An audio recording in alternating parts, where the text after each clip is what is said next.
Did it? Okay, it works. Sometimes when it goes beep beep, it means I'm not listening to you anymore. Alright. Alright. Ready? I'm ready. Hi, I am here with my Jenny.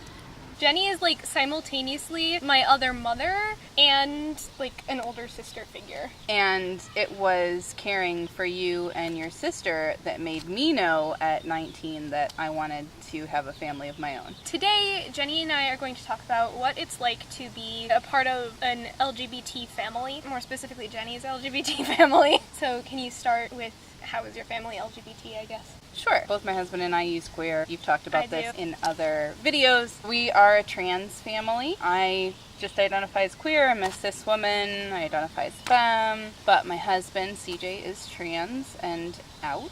My husband and I met years ago, and we were married in 2010. And on our very first date, one of the things that I wanted to get out of the way because we could have fun together, but if he didn't want it too, then that's all it was going to be. I told him that I wanted a family. So we got married in 2010 here in Ohio because he was born in Michigan. He was eligible to change his birth certificate. In the state of Ohio, you're still not eligible to change your birth certificate. So when we were married, it was perfectly legal, sort of. In 2010, we were well before marriage equality.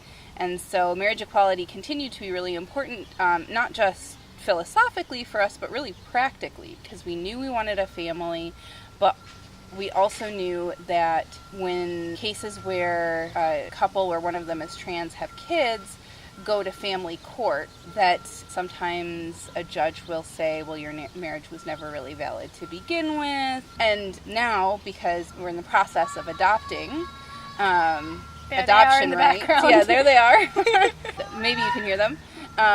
Adoption rights are, of course, very important because while officially the president says that adoptions should be recognized, the individual states still seem to have some feelings about that. One of the things that I thought I would talk about is, so we talked about how we're a trans family, but our experience is a little bit different than more visibly lesbian and gay, more visibly queer families. While we are different racially from our kids, so we do stand out in that way, we don't stand out to the naked eye as a queer family. Mm-hmm. And so we get to disclose that or not disclose that as we like, where other families don't necessarily have that privilege. We do have friends and people in our social circles, even trans families, who are more visibly queer. One of the ways in which our family is different is that we never want, just because we pass as a straight couple, we never want our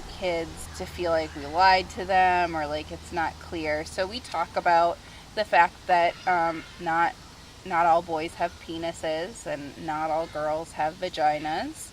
And we use the right words for all genitals, although that's not really different from the way a lot of people are parenting, or at least a lot of people I know are parenting but these like it's days. an active part of your family life to be aware of these things. Yes, yep.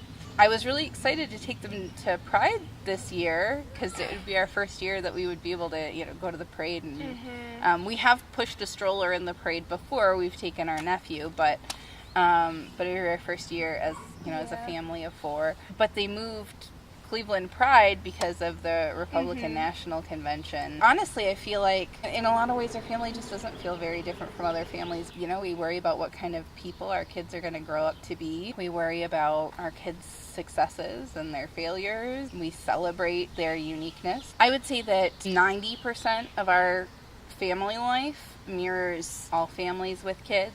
There is that 10% that's like, we have 2 boys. My trans husband takes our cis sons, or at least we think so. We don't know yet. As of today. They'll let us know as their lives go on. Into bathroom, into mm-hmm. public restrooms together. While it is, in theory, not a very dangerous thing for him to do. He is a very beardy individual who does not appear very feminine. There's always that thing in the back of your mind.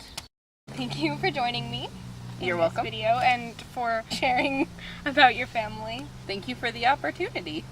That's a wrap. I hope you enjoyed this video. I hope you are having a fabulous day. Feel free to subscribe if you want to see more videos like this one. I'm doing LGBT themed videos for the rest of the month, although that's not very long at this point.